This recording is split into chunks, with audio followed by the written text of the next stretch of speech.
আছে তাকে সংরক্ষণ করার জন্য তারা তাদের চেষ্টা প্রচেষ্টা অব্যাহত রাখলেন। এর পাশাপাশি প্রাতিষ্ঠানিক সকল স্ট্রাকচারই প্রায় ধ্বংস হয়ে গিয়েছে। এগুলাকে ফিরিয়ে আনতে হলে অবশ্যই দায়িত্ব বেশি সরকারি দলের, তাদেরকেই মূল ভূমিকা রাখতে হবে। তারা যদি মূল ভূমিকা রাখেন তাহলে রাষ্ট্রের যে অঙ্গগুলো বিকল হয়ে পড়েছে সেগুলাকে সচল করা সম্ভব বলে আমরা মনে করি। বিচার বিভাগ থেকে শুরু করে সর্বত্র ভয়াবহ বিশৃঙ্খলা তৈরি হয়ে গিয়েছে। এই জায়গাগুলোকে অবশ্যই পরিচ্ছন্ন করতে হবে। আমরা দায়িত্বশীল বিরোধী দল হিসাবে আমরা জনগণের সাথেই থাকবো ইনশাআল্লাহ। জনস্বার্থ সংরক্ষণ, দেশের স্বার্থ সংরক্ষণ হবে আমাদের মূল দায়িত্ব।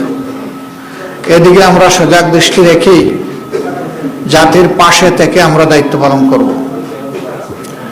সংসদে একটি কার্যকর এবং গঠনমূলক বিরোধী দল হিসাবে দুনিয়ার সভ্য দেশগুলো যেভাবে দায়িত্ব পালন করে আমরা সেই কালচারটা, সেই সংস্কৃতিটা সংসদে আমরা দেখতে চাই। সংসদের দুইটা অঙ্গ, একটা সরকারি দল আর একটা থাকবে বিরোধী দল, এটাই স্বাভাবিক। বিরোধী দল যেন তার ন্যায্য অধিকার, সংসদে কথা বলার অধিকার পায়, সেটা আমরা আশা করব। নতুন সরকারের দায়িত্ব যারাই নেবেন, দায়িত্ব নেওয়ার পরে আমরা আমাদের দিক থেকে নৈতিক দায়িত্ব পালন করব ইনশাআল্লাহ। আমরা তাদেরকে আশ্বস্ত করব, দেশ এবং জাতির স্বার্থে আপনাদের পাশে আছি। আমরা হাতে হাত রেখে কাজ করব। স্বার্থ বিঘ্নিত হলে আমরা আমাদের দায়িত্ব পালন করব। এই পাহারাদারির মধ্য দিয়ে একটা জাতিকে আমরা কাঙ্ক্ষিত গণতন্ত্রের রাস্তায় উঠাতে পারবো বলে আমরা আশাবাদী। আমরা আশাবাদী থাকতে চাই এবং আমরা ইতিবাচক দৃষ্টিভঙ্গি পোষণ করতে চাই।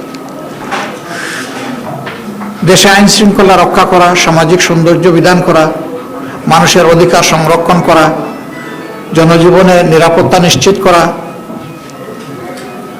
এবং জনগণ যে বিভিন্ন সিন্ডিকেটের কবলে পড়ে অতিষ্ঠ, সেগুলা থেকে বের করে আমরা আনতে পারবো যদি সরকারি দল আন্তরিকতার সাথে উদ্যোগ গ্রহণ করেন, এবং আমরা সেই ক্ষেত্রে সহযোগিতা করব, আমরা আশ্বাস দিচ্ছি। এই সার্বিক বিশৃঙ্খলা থেকে জাতিকে বের করে আনা এবং জুলাই যে আকাঙ্ক্ষা, জুলাই আকাঙ্ক্ষার প্রেক্ষাপটে আমরা আমাদের দায়িত্ব পালন করব। আমরা অতীতেও বারবার জুলাই শহীদদের প্রতি গভীর শ্রদ্ধা নিবেদন করেছি, জুলাই যোদ্ধাদের প্রতি শ্রদ্ধা নিবেদন করছি।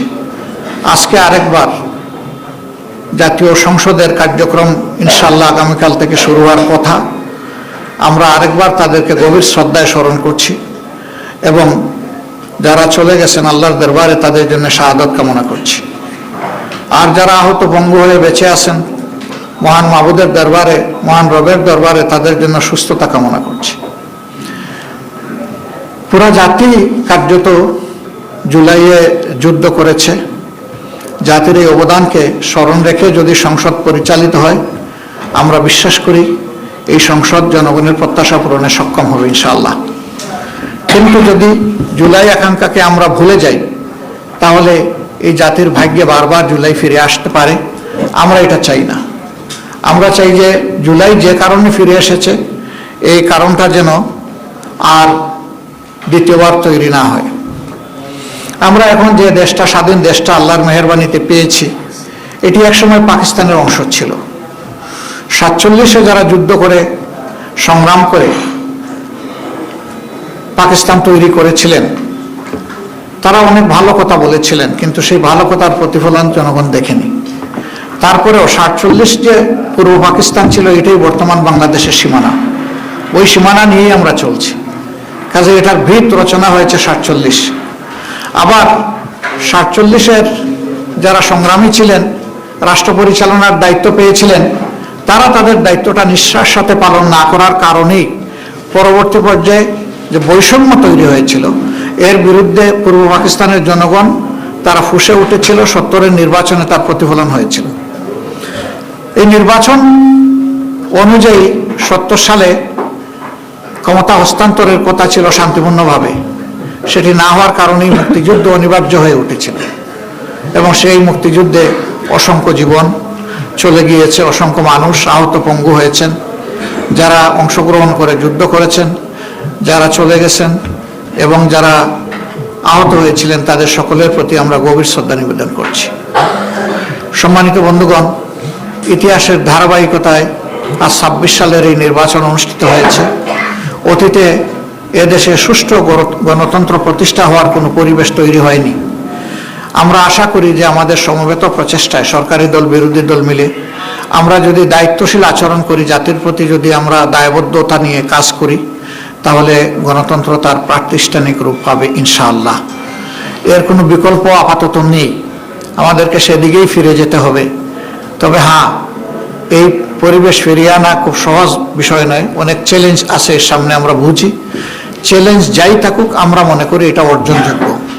যদি আমাদের আন্তরিকতা উভয়ের থাকে তাহলে আমরা পারবো ইনশাআল্লাহ।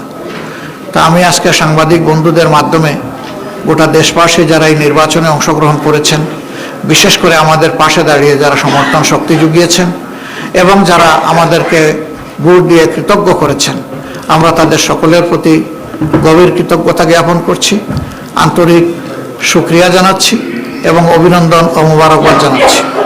আমরা যে দেশবাসী প্রত্যাশা নিয়ে আমাদের পাশে দাঁড়িয়েছিলেন, নির্বাচনের ফলাফলে তার পূর্ণ প্রতিফলন হোক কিংবা না হোক, আমরা সেই দেশবাসীকে কথা দিচ্ছি, নির্বাচনের আগে যত কথা আমরা আপনাদেরকে বলেছি, একটা বিরোধী দল হিসাবে আমাদের নিজের অবস্থান থেকে তার যতটুকু সর্বোচ্চ পালন করা সম্ভব, বাস্তবায়ন করা সম্ভব, আমরা সেই ব্যাপারে ইনশাআল্লাহ প্রতিশ্রুতিবদ্ধ।